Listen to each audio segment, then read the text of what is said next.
Good morning, everyone, and welcome to 3 Fox Presents SCAPE and Turning the Climate Emergency into Climate Action.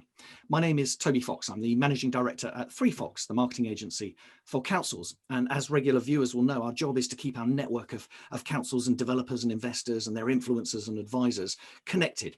And one way we're doing that is through this channel, 3 Fox Presents, which is a platform for our network across the development community to discuss challenges and issues. And this current series, A Better Way, is supported by SCAPE and its framework partners, and it comes in two parts. One designed to deepen the conversation on the practical applications of key policies within the construction playbook. What does that mean for you and your projects and your communities? And that begins on the 3rd of June. You can register for it now at 3fox.co.uk. Back to today though, and the first part of the series, which is designed to help you respond to the climate emergency.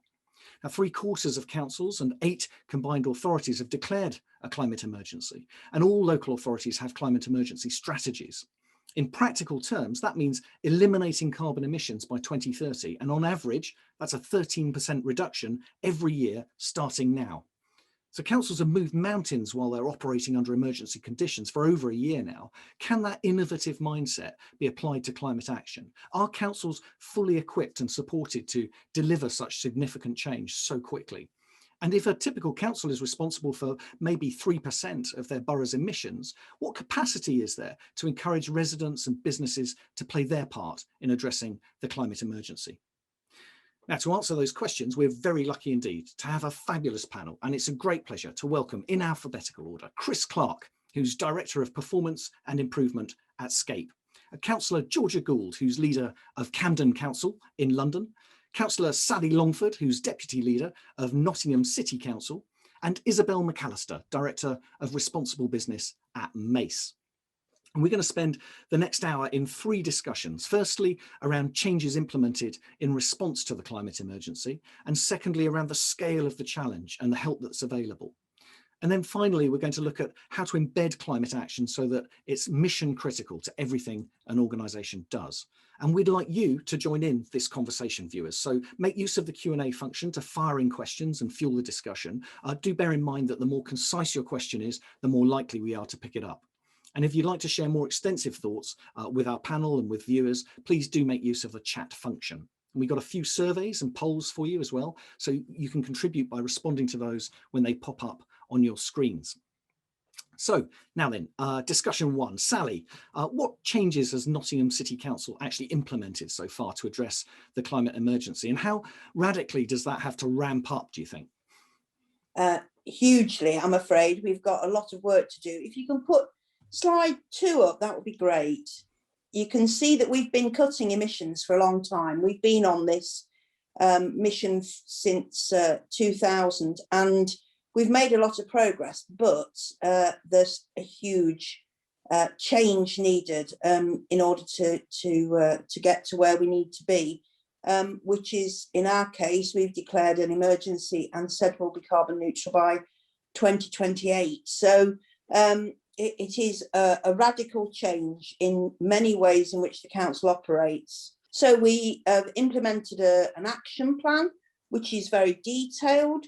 The majority of actions fall into the carbon reduction section. As you can see, there's various subheadings within that, which explain how we'll be tackling the actual reduction of carbon emissions. But we've also got plans to remove carbon within the city. That carbon removal section is about not offsetting externally, but internally within the city. And following the consultation, there was a huge amount of feedback that actually we also must tackle the ecological emergency. So there's quite a meaty section on ecology and biodiversity. And I was also determined, as an ex-geography teacher, who used to go on about flooding a hell of a lot in my previous job, we have a section on resilience and adaptation. That is something which I think is too often missed off our plans, but is absolutely vital if our citizens are going to be safe in the future.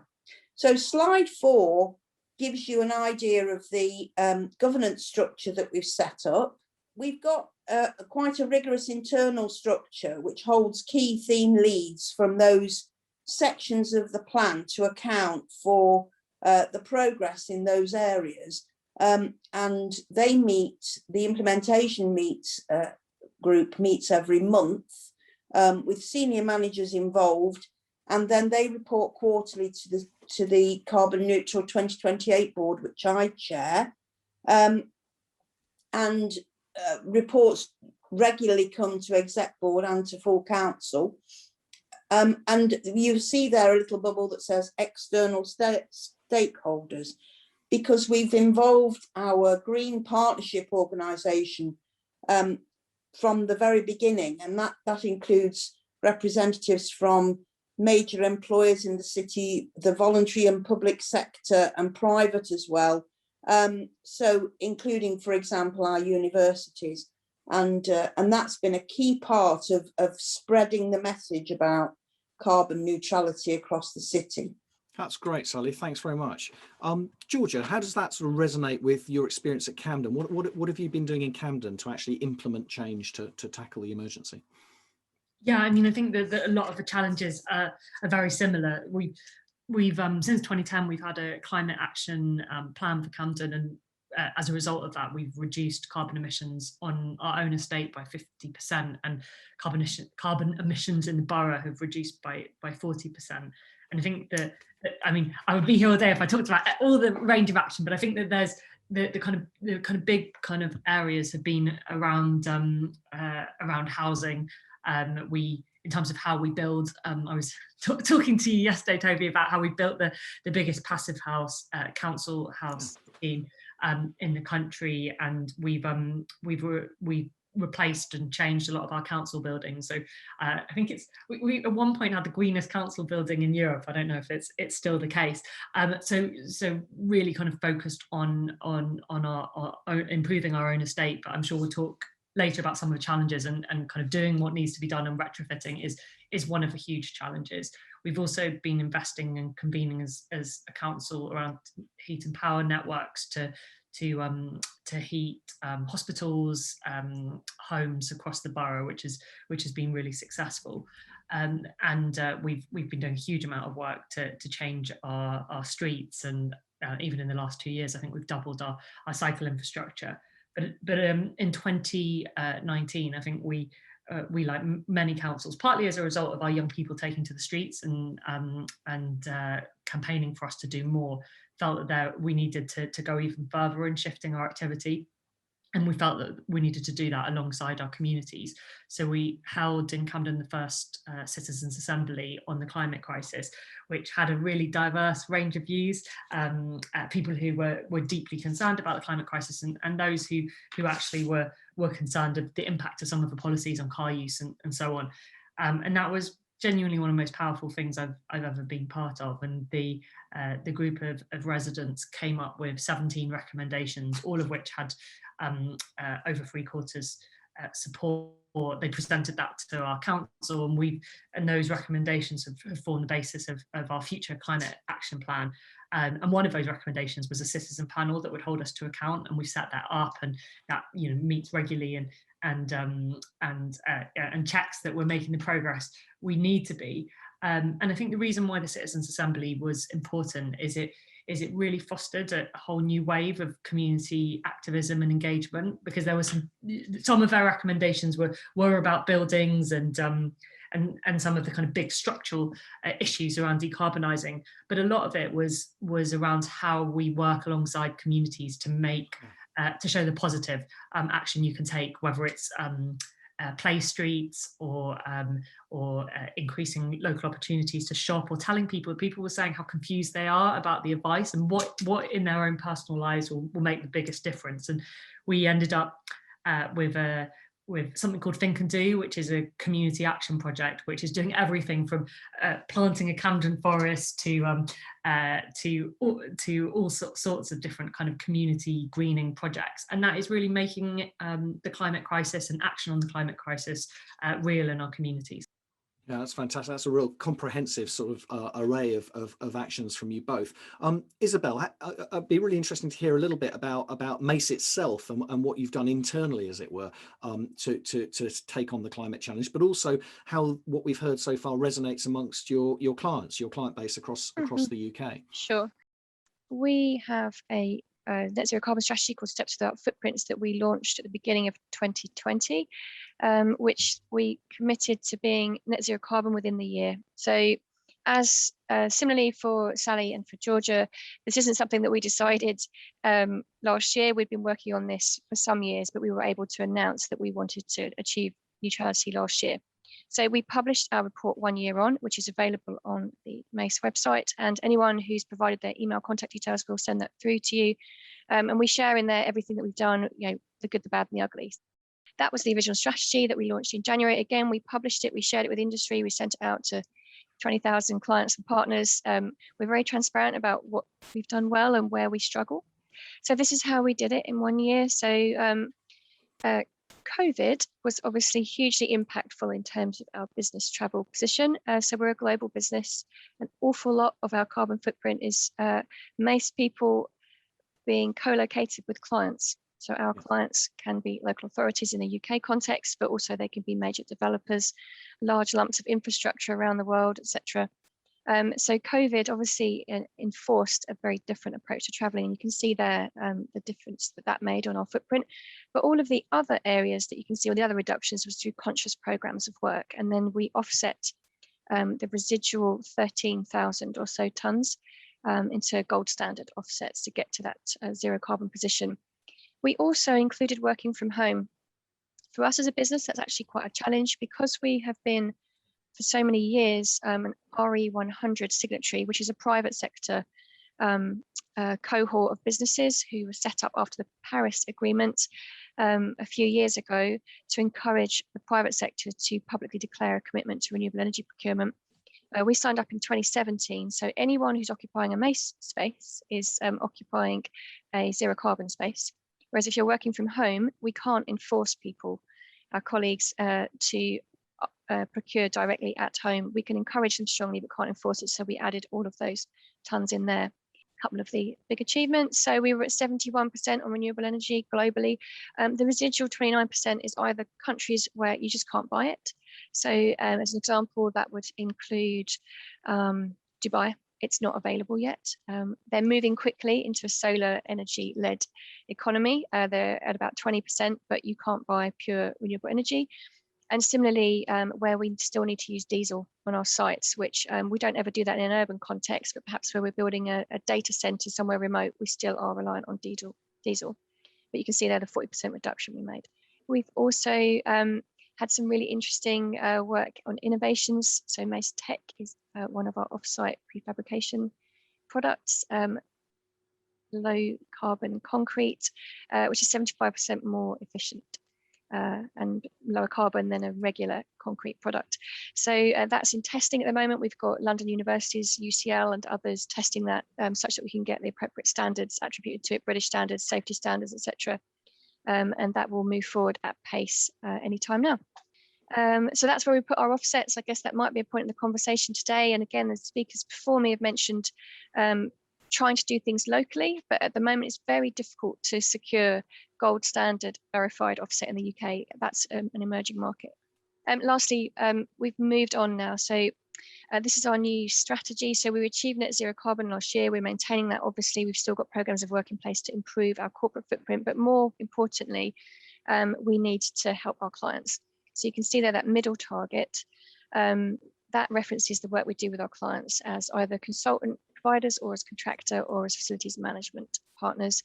We're targeting 1 million tonnes reduction over the course of this business plan cycle. I think that's me done. That's fantastic, Isabel. That's really widespread. Can you just give us a sense of how your client base is kind of responding as well? You know, are there any other kind of programs and actions that have been implemented that really stand out? So some of our clients, we have the whole breadth of client base. So if we look at a UK context, because obviously the audience here is UK today, central government, there is the whole breadth of amazing, front foot, really motivated to do good. Meanwhile, there are those that perhaps are more passive and perhaps not quite sure what to do still, very complex legacy arrangements, perhaps PFI, contractor arrangements, etc., whereby it's not actually their asset or their energy to work with. So we've got the whole breadth. I'm not sure I can name which of the departments are right at the front, but there are definitely those that are in a really good space. In terms of private sector, financial services, amazing, pretty much consistently. They have been for some years. And in part, that has been accelerated because when I say amazing, I'm talking about their property assets. I'm not going to comment on where they put their money in terms of investments, but that has in part been accelerated by various of the regulations and requirements that are now moving into the financial services space in terms of being very careful about what they do and don't invest in. In terms of property portfolios, a lot of that sort of financial services, blue chip corporate space, they are all very much aligned with net zero carbon, either already or perhaps by 2025 in terms of what they directly control. Great stuff. That's really interesting. Chris, over to you and SCAPE. And again, it'd be interesting to hear what SCAPE is doing itself to implement climate action, but also what's happening amongst your client base. Yeah, absolutely. So we have an interesting dichotomy in terms of what we have to deal with. So we are an administrative business. First and foremost, procurement is an administrative game. So our carbon footprint is modest and centres around our office estate and the business mileage our team do. But the real opportunity in COVID's demonstrated just how easy it is to transform that with a positive intent and a will. So we're an employer based in Nottingham, and we're absolutely committed to the 2028 journey that Sally described for the place. We're very much part of that business community and wanted to support it. So having made that commitment to be net zero by 2028, it's, as I say, for us as an organisation, that's not too big a challenge really, and our policy aligned us with that very quickly. We recognise that we've got a responsibility as a large-scale procurer, as a buyer for the public sector to promote change. And within that policy, what we've called out is the need to enable a real shift in the pace of change for the built environment. So we have set very clear targets to enable net zero design this year and net zero construction for clients by next year, and that's real. And as Isabel's just described, the market is responding to that challenging really effectively. So to do that, we spent probably 18 months in really deep engagement with industry, and we've set standards in our procurement process to really respond to the demands of that challenge. And I'll call out the two there at the bottom, the REBA 2030 climate challenge and the LETI designing for net zero design guide, both of which set out really clear standards for construction. And we have this set of project standards that we used in procurement, really raising the bar on industry. And the challenge for our clients, and this is where our responsibility and our clients' targets overlap, the public sector's Scope 3 emissions, so the emissions that come from their supply chain, are the emissions created through our procurement and through the supply chain we procure in our frameworks. So we had to ensure that we were offering clients like Sally and like Georgia the ability to deliver really low carbon construction and to create really low carbon places. So these standards were created over the last 18 months in collaboration with the UK Green Building Council to really elevate and raise the bar. So that's our mantra in procurement.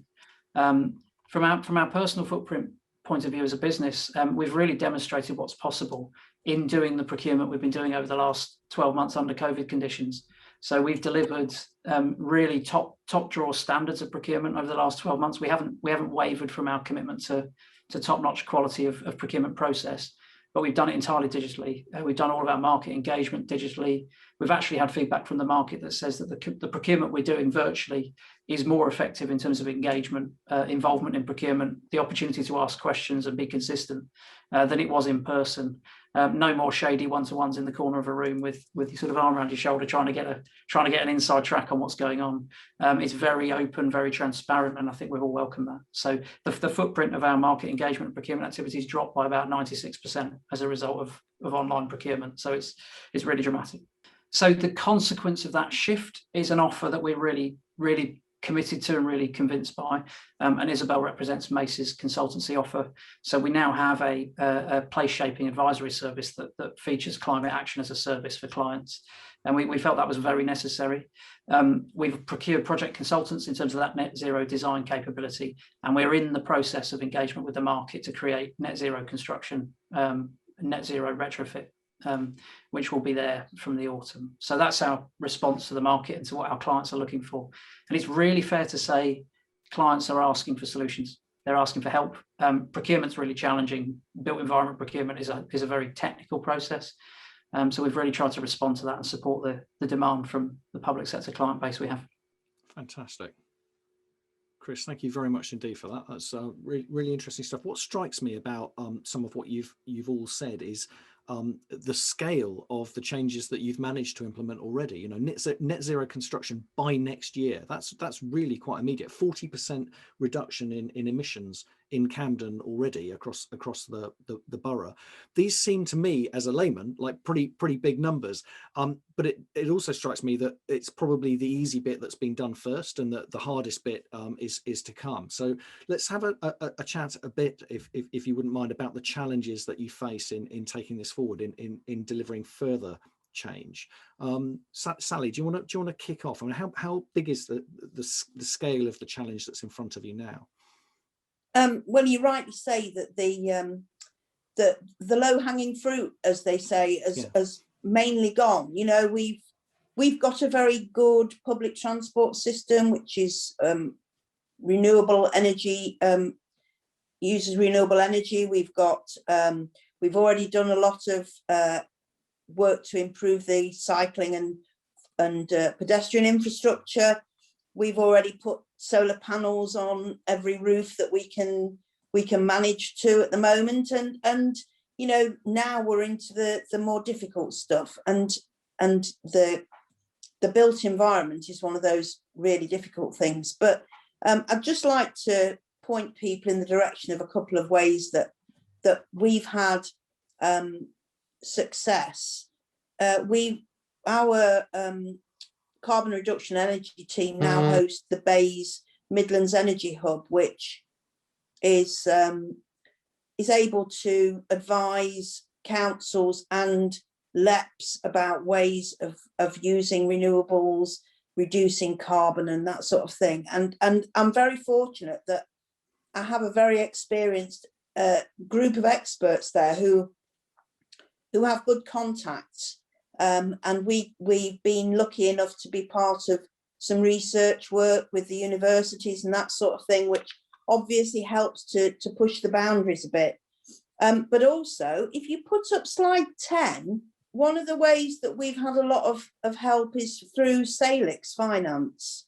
We've benefited from £3 million worth of funding, and that has gone to a variety of different things, such as one of our historic buildings, Woollerton Hall. We've put LED lighting into there, and our buildings have benefited hugely from better heating and cooling technology, and things like swimming pool covers. You know, the real simple things that you can do to change the sustainability of buildings. A lot of the opportunities for those small scale projects have come from Salix, so it's helped us boost our energy, our carbon reduction projects quite easily. So I'd recommend people try and make use of that, because I think it is something that we found extremely useful.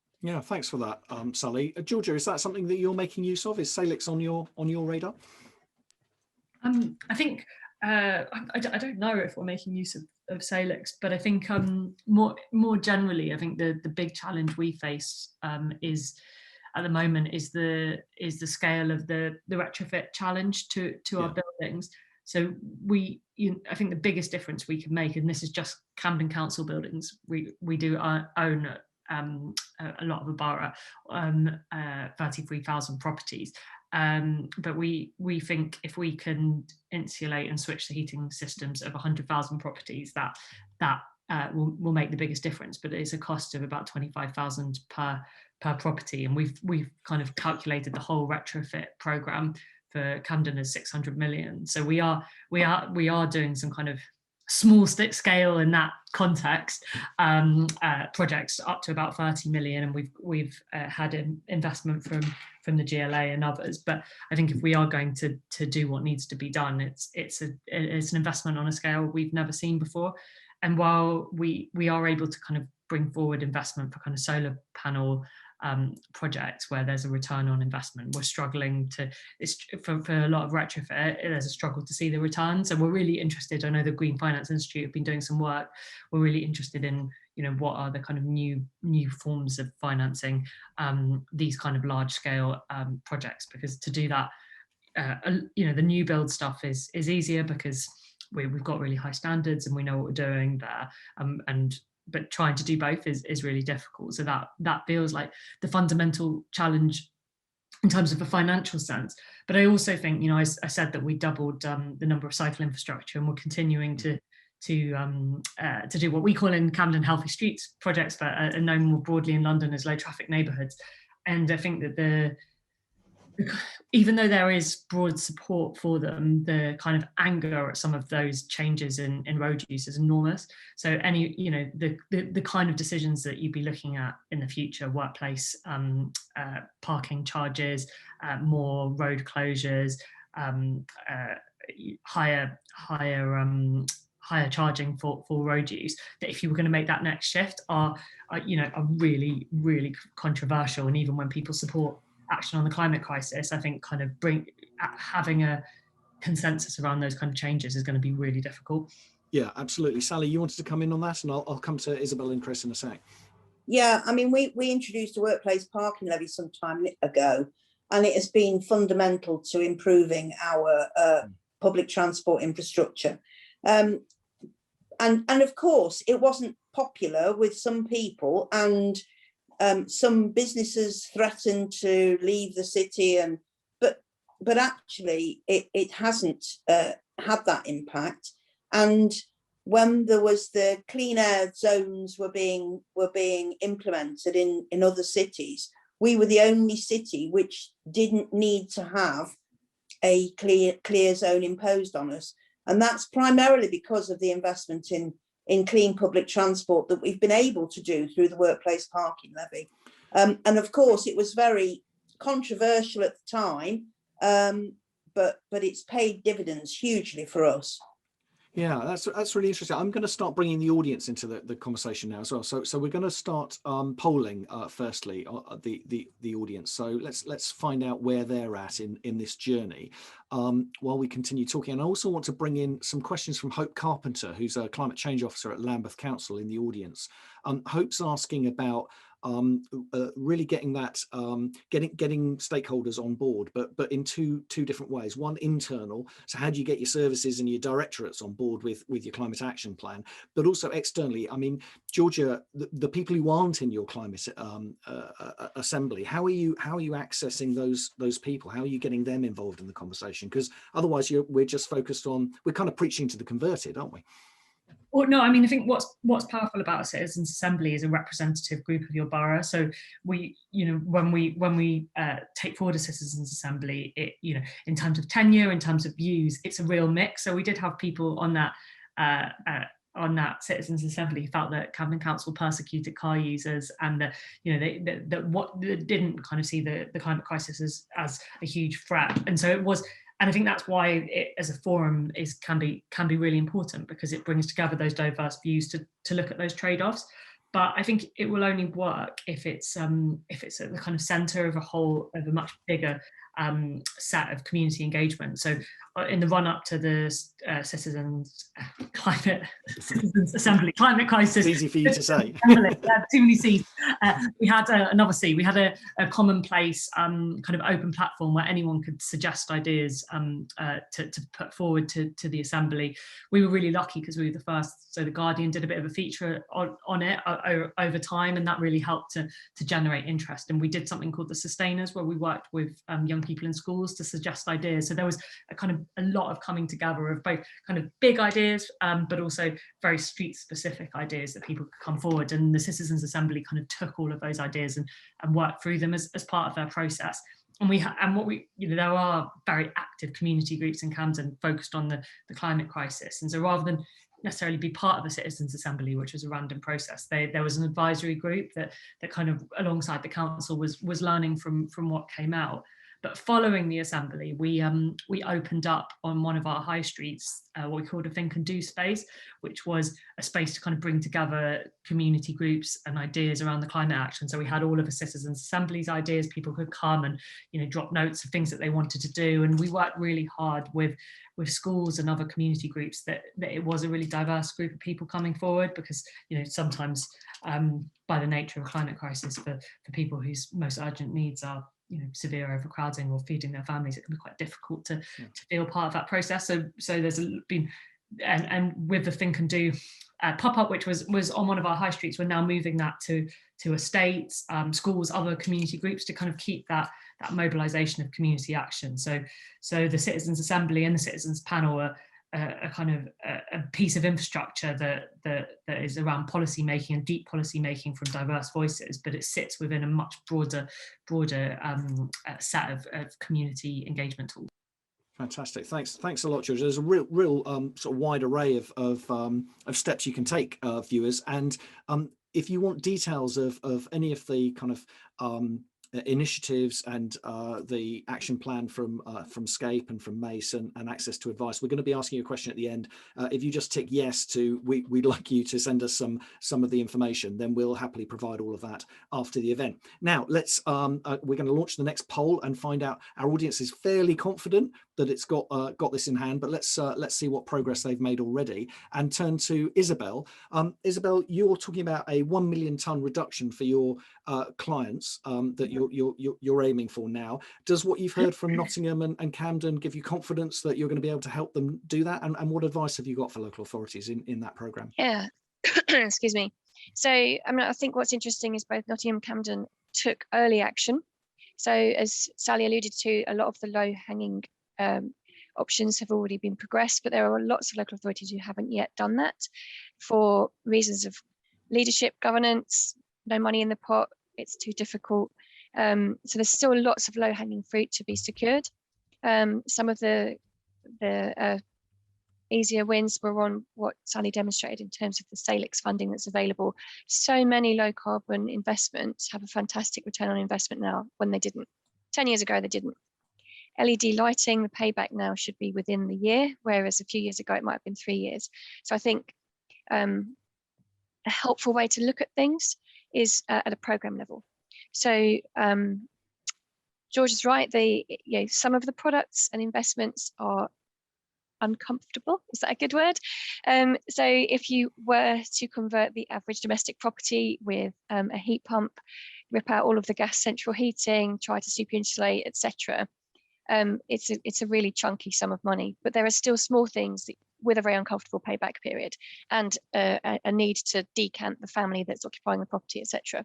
But there are still smaller things that you can do, and the price point on those products is coming down and down and down and down as the market becomes more comfortable with the installation process, and there are more and more skilled individuals available to do the installation. So I think there's tons of opportunity. Absolutely, the 2 action plans that have been described are completely on the money in terms of a net zero carbon trajectory. Fantastic, thanks, Isabel. Yeah. Chris, now I know you wanted to come in earlier on something that Georgia has said, so feel free to pick up on that thread and then give us the sort of benefit of how SCAPE sees the future for its clients and the help that you can provide. Yeah. There's a hint of nervousness or a concern, I guess, about the amount of money required to make this happen. Yeah. And I just wanted to make a couple of observations, because we work closely with clients who are creating business cases and trying to make things happen.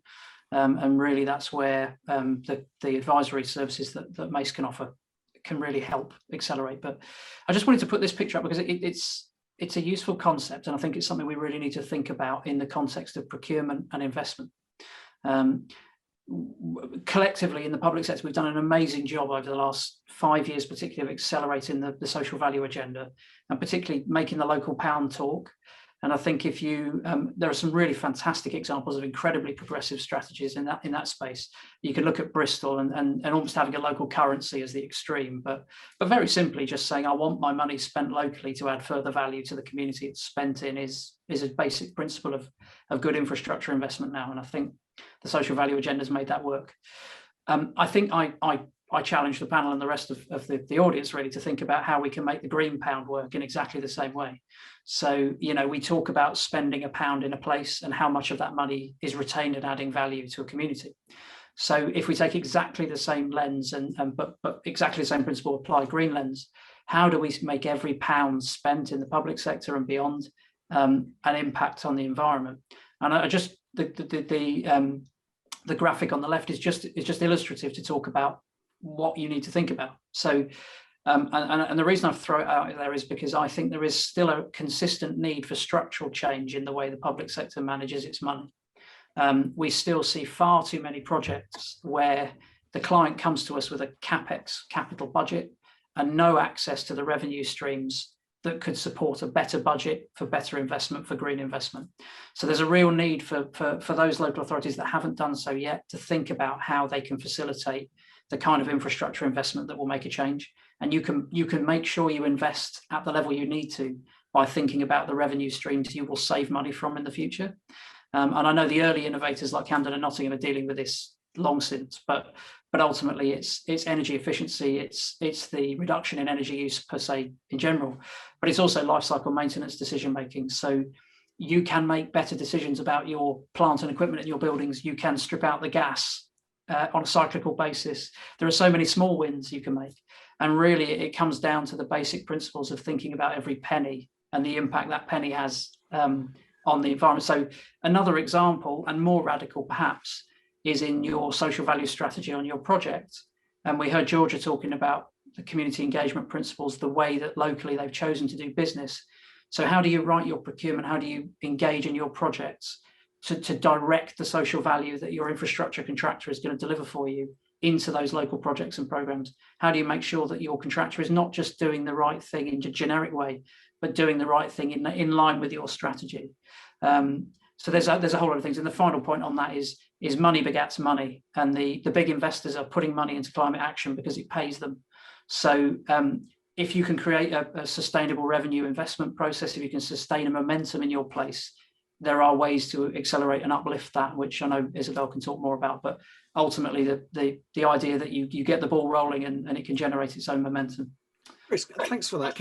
Let's just be clear on one point, because Georgia raised this issue about low carbon retrofit renovation, and that's a problem facing an awful lot of councils. And the problem there is that there isn't a revenue stream, you know, that you can match that expenditure against. So is your advice that there are small things around this problem that can make a dent in the scale of the problem, or are there ways that local authorities should be looking at something as big as climate, as big as low carbon retrofit, or is it too big a problem to take on? It really isn't too big a problem, because if we don't take it on, I mean, it is the problem. Fundamentally, it's 80% of the building stock that's going to be up when we need it to be efficient is already up. So we're going to have to retrofit it. It's not a question that needs to be discussed, because it's a fact. I think the question, can I create a retrofit budget? The answer is you already have a retrofit budget. You're already maintaining that building. You know, you may not be spending enough on maintaining it. That's a different problem. But ultimately, the revenue streams that you will spend on maintenance and replacement and renewal, you can redirect into retrofit. You might not have the full money that you need to do everything you need to do, but doing 25-30% of what you need to do is where you must start, because you must start. It's an emergency, not a nice to have. You know, I think that's the important message. So Georgia, does sort of taking on 25% of the problem, is that practical, or is it something you have to do 100% or none? Because we're talking about, you know, knocking down buildings or refurbishing buildings. Can you do a 25% retrofit?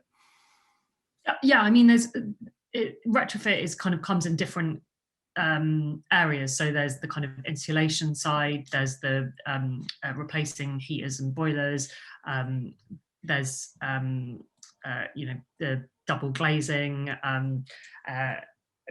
like there's like 7 different elements of it. So that's exactly what we're doing. We're kind of working through our own program, what we can use our own investment for, and where we can expedite it. We've kind of done an analysis of all of our stock, exactly what it needs and where fuel it's contributing to the worst fuel poverty, what some of the easy wins are. It's complex for a council like mine because we own such a diverse range of stock, so it's very mixed. And also the workforce is a real issue. We think in London that we've kind of got the workforce to retrofit all of one borough at the moment rather than the whole of London.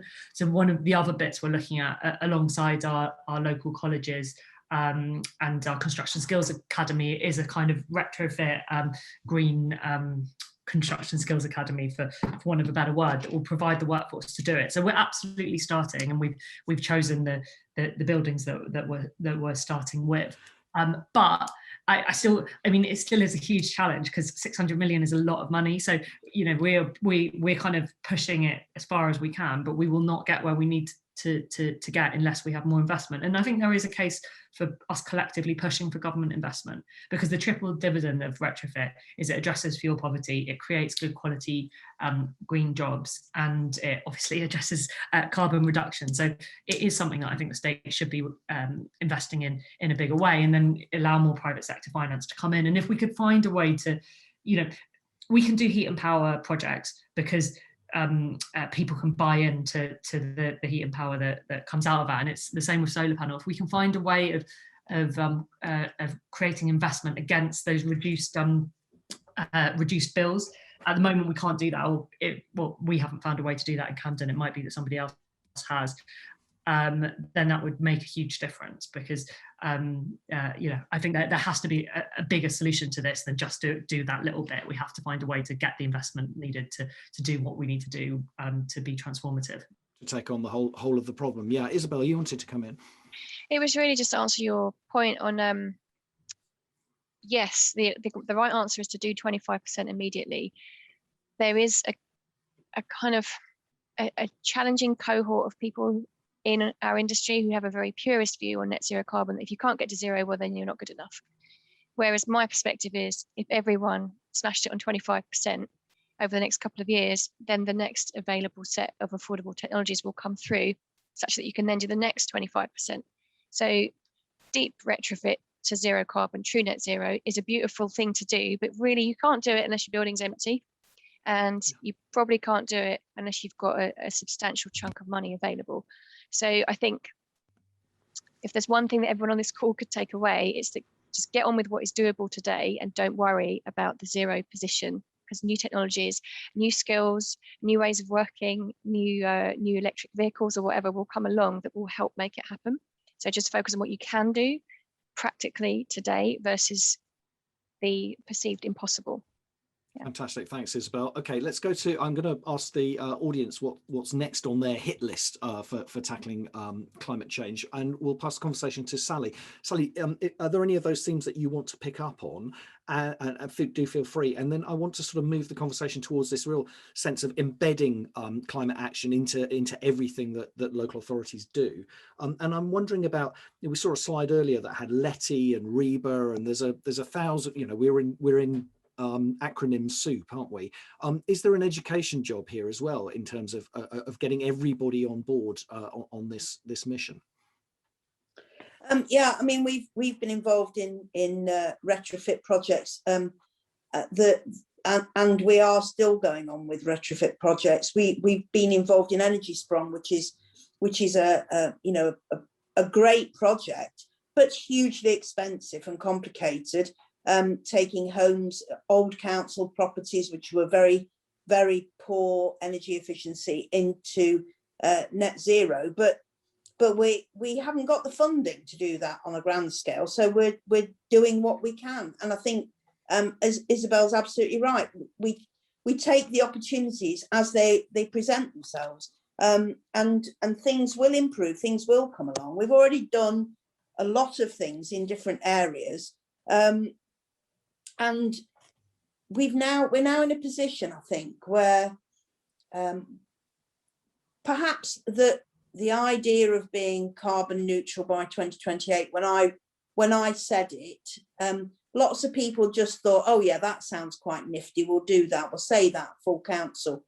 But now we've got a group of politicians who are right behind it, because and a new cohort of officers who are very committed to it, because they actually see it as one of the very few positive things on the horizon at the moment, if you like.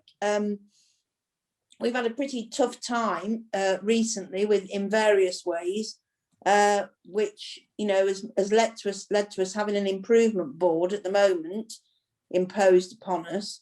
But carbon neutrality is one thing that everybody can unite behind. Well, you say that, Sally, but what about so we've got an anonymous attendee putting in a question, and they're asking about things like DFE funding models, which inhibit investment for new builds. So you've got policy that's still at odds with your objectives. Are you finding that to be the case?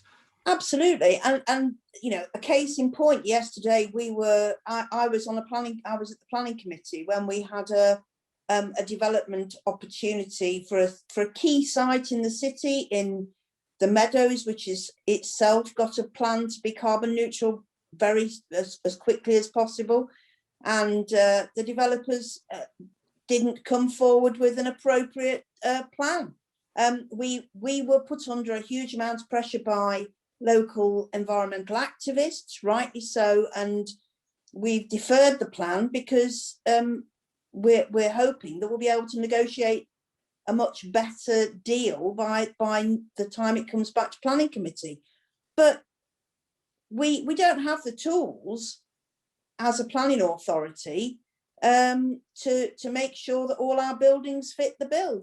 The new build that is coming forward needs to be radically different to what we've had. And so on exactly that point, Chris, is there a role there for frameworks like yourself, so that you know the planning authority doesn't have the power to insist on this, but if your policies are insisting on it, then we don't need the planning authority to. So how committed are you guys, and what role can you play?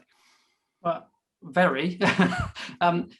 If we wait for regulatory change to drive this, it's not going to happen, because the regulatory change is already embedded in a better housing regulation, the building reg changes. The timelines are laid out and they're not quick enough. So we can't wait. It's that simple. From our point of view, we'll lobby and we'll support clients, but more importantly, we want our supply chain, and this is something we're seeking in procurement. We want a supply chain that's carbon literate, that can advise the clients very early.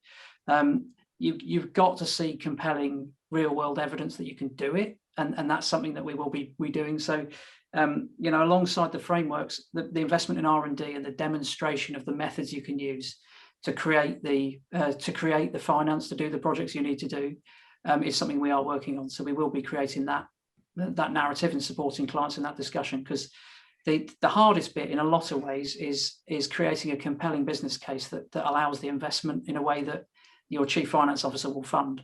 Doesn't have to be particularly sophisticated, but it has to be good enough for your financer. And actually, you can build a case. I think a lot of people have got whole life costing wrapped around their heads as a very sophisticated, complicated model. You can build the case for enhanced investment that delivers the outcomes you need quite quickly and quite easily. I'm very keen to talk about that problem with anyone who wants to offline, because it's a long conversation, but it's doable. Yeah, I mean, we so simply put, our framework procurement process this time around has been to say, this is the level of quality and standard that we must have, because the most aspirational clients, you know, represented by Sally and Georgia on this call, want it now. And, you know, you look at Nottingham City's target, you look at the targets that Glasgow and Edinburgh have set, 2028, 2029, that's too soon to wait for regulation. So we've put our standards in place for that purpose. But the standards we've set are not mandated for projects. They're a set of standards that enable discussion. So we've used those standards to select the supply chain, and then we're making those standards available for discussion at the start of a project, so that clients can get a sense of what it requires. And then they can look at how far they can get. And as Isabel said, at least take the 20% step, even if they can't take the whole step yet. I think that's the Thanks, Chris. Isabel, I'm going to come to you in a second, but first, Georgia, I just want to ask you about how free you feel to sort of exercise authority over who's building what and how in the borough, and whether you've got the powers to insist that carbon neutral buildings are put up, and also Isabel said something earlier about low carbon concrete. You know, are you able to sort of specify that everything is built in low carbon concrete? Do you have that sort of level of freedom? And then also, secondly, I'd like you to talk a bit about, if you can, about your economic advisor, Maria Mazzucato, and her kind of mission critical sort of approach to economics, and how you embed this climate action into everything that you do as a local authority. Yeah, so I think we have been able to use the planning process to insist on quite strict environmental standards in new builds, but so I think it's a mix of using our kind of formal levers, like the planning process, but also kind of using our convening power. So we have a Camden Climate Alliance of over 400 members, which includes most of which are in the private sector, and there's a lot of support that, you know, it's a coalition, but there's a lot of support that goes into members to supporting them on decarbonisation, on how best to improve their work. We work really closely with business improvement districts around how we do deliveries and into communities. So you know, it's half and half, and we have a lot of convening power, I think, as a council. And I think that links to the last question about Mariana Mazzucato, who is an economist, and she talks about missions as a way to really mobilise action across a place. You know, really bold and aspirational missions, and all the 2030 targets that we see as councils are exactly those bold and aspirational targets. And in Camden, we've been really focused on that kind of the link between social justice and climate justice. So our kind of post-pandemic mission is around sustainable council estates, and so really addressing the climate crisis on our estates, whether that's food growing, the big retrofit challenge we were just talking about, access to walking and cycling, but that starts in where there's most poverty in the borough, and yeah, so that and the hope is that we bring together our partners around some of those missions and bring that energy and excitement, and we have definitely seen that through the Climate Alliance, and some of the work we've done is getting some of the worst polluters into the room with the activists and people who experience that pollution, and and that has had some really exciting results, as particularly around clean air. Yeah, fantastic. Thanks, Georgia. We've got a request in from a viewer to get in touch with Chris about what SCAPE's doing. So viewers, if you want to be in touch with any of our panelists and share information with them, or find out a bit more about what they're saying, just if you've missed the question, the poll that we put up just now, do just stick your name into the chat and we'll make sure that we can make the connections for you. Isabel, how does all this resonate with you, and what is Mace doing to help embed climate action into your clients' programs, into everything they do? So can you be more explicit? How does all this resonate with me? We've had a whole hour of quite a lot. And also just looking at the poll, the spread of targets for our audience, you know, the things that they're looking to tackle next is a huge spread there, isn't it? Yeah. So, I mean, I think so much has already been said. Can I answer a question on concrete? Because someone asked me explicitly about concrete. Sorry to do a politician's answer and go sideways. So the concrete piece is really interesting. I think it's not that well understood. Again, there is a community that says concrete is bad, we mustn't use concrete. The reality is the vast majority of whatever the UK or other countries produce and built infrastructure in the coming years is going to be concrete and steel. So it's far more productive to own it, the concrete and steel, and make it better. So the 75% improvement that I described briefly earlier is off-site manufactured, which means the quality is better, which means you need less. It's cement replacements, which you can use in a lot of contexts, but if you're off-site, you're curing your product a lot more slowly, which works much better with cement replacements. And there's also much less rebar in the product. So the steel reinforcement and the steel that goes in is low carbon.